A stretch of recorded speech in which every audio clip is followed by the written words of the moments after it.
There are certain British words that every British person uses every day. But what are they? In this video, I'm going to show you 7 proper British words that you don't learn unless you go to England. I'm also going to show you the world around me and teach you English using it. For example, this is a cat. I'm stroking the cat. On top of that, I'm going to hide a secret British word within this video. And it's going to appear in many different contexts. So see if you can spot it before I tell you at the end. Whoops. Dropped my tea. Speaking of tea, another very common British thing is a cup of tea, which we would commonly call a cuppa.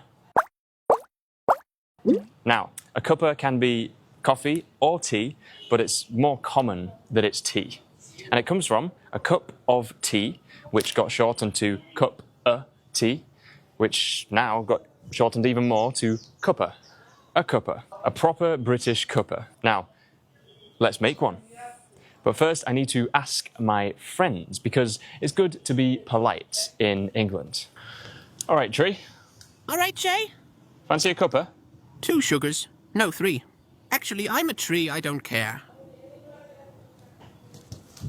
Hey up, Tree. Hey up, Jay! Shall I pop the kettle on? Do birds live in my branches? Yes. Pop that kettle on. Pop.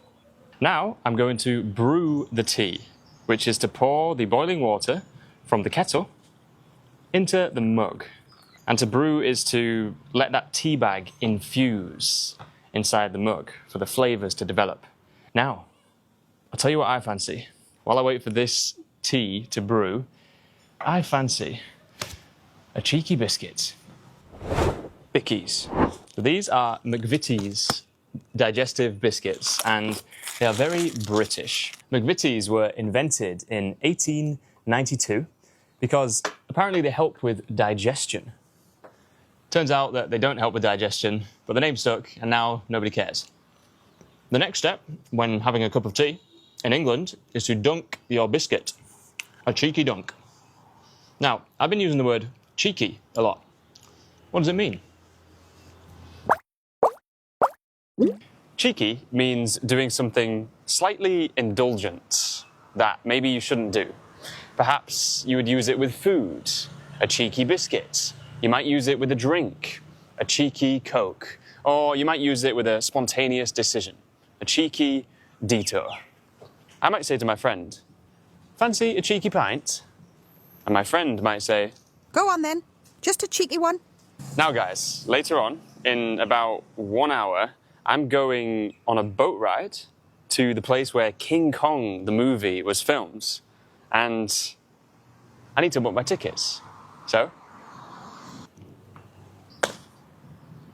sugar. Gutted, man. My screen has just cracked. You can see the crack across the screen. Gutted.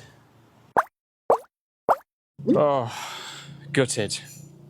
Gutted means deeply disappointed, devastated.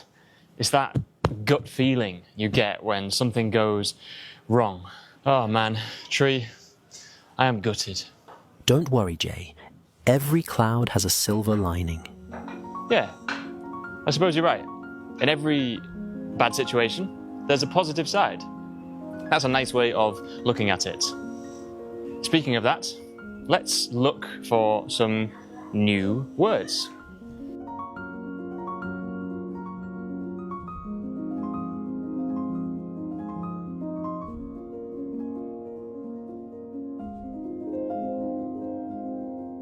She's licking her kittens.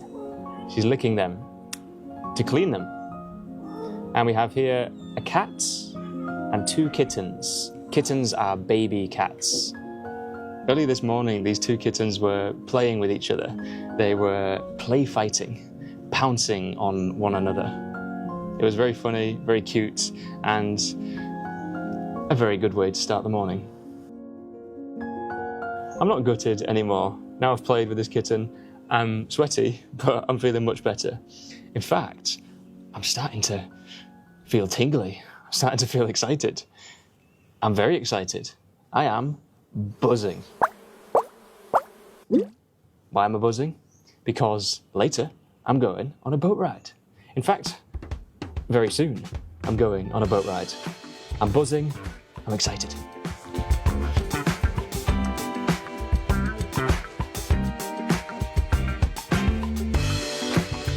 All right, we're ready. Take off the tote bag. That's a tote bag. And put on my very fashionable life jacket. This is neon orange. Neon is like a bright version of a colour. And this is going to help me stay afloat if I fall in the water, which hopefully I don't because Chang behind the camera is holding a very expensive camera. These are the straps or the buckles, and I'm clipping them. It's very hot, it's very sweaty, but I'm buzzing. Say hello. It's Uncle Lee from London. Remember me? This is very peaceful. So we're traveling again through the rivers, the rice fields, the mountains in Ninh Binh, in Vietnam, northern Vietnam. And this is where they filmed King Kong, the film with the big gorilla, Peter Jackson's film. They filmed that here, or at least a part of that. And you can see why, because it looks otherworldly. Otherworldly meaning of another world. It looks alien. It looks like a landscape that could be on another planet. Now, I have a question for you.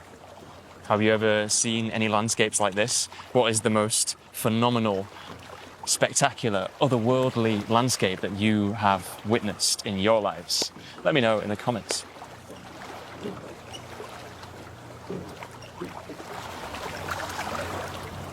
So we are moving forward on the water. We are rowing on the water. And this is an oar.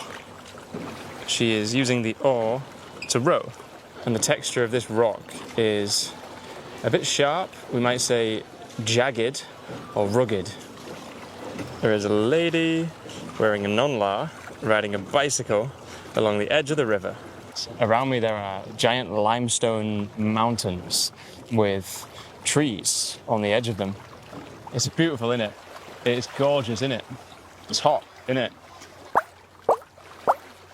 I just use the words in it, which you might hear British people use all the time. And in it is a combination of isn't it, in it.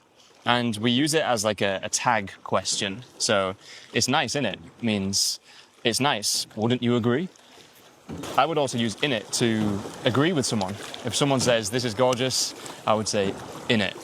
Like, isn't it? Yes, it is, basically. I agree with you. That's proper British, innit? Okay, now we are heading into a cave.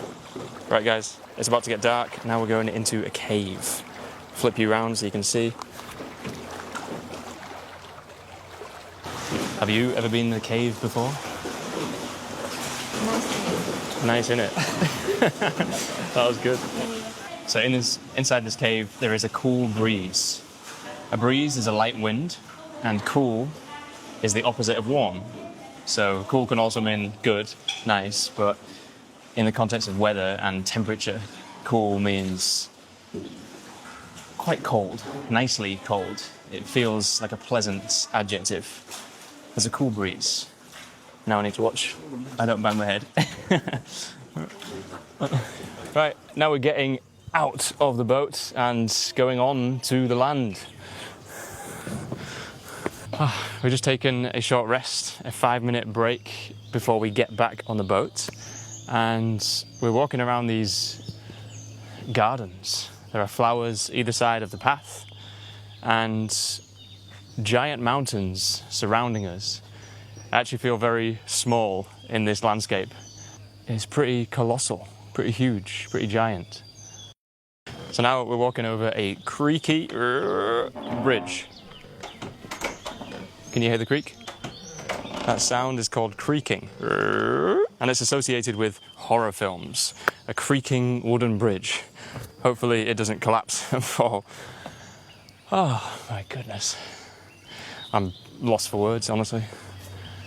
So the final English word of the day is cheers. Clink.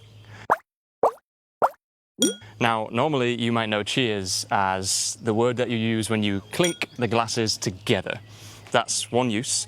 Another use is to say thank you. Cheers, mate, means thanks, my friend. And the final, lesser known use is saying goodbye. Cheers. Cheers. See you later. Now, it's not goodbye. It's just cheers, see you later. I'm going to get back on this boat. We're going to get back to land. And after that, I'm going to reveal the hidden word that I've been sprinkling throughout this video. So stick around. Oh, a proper British day. Proper good, that, innit? That is the secret word that I've been sprinkling throughout this video. The word proper. And it's an intensifier. It can be substituted with very, really, or incredibly. That is proper British. Nice, isn't it?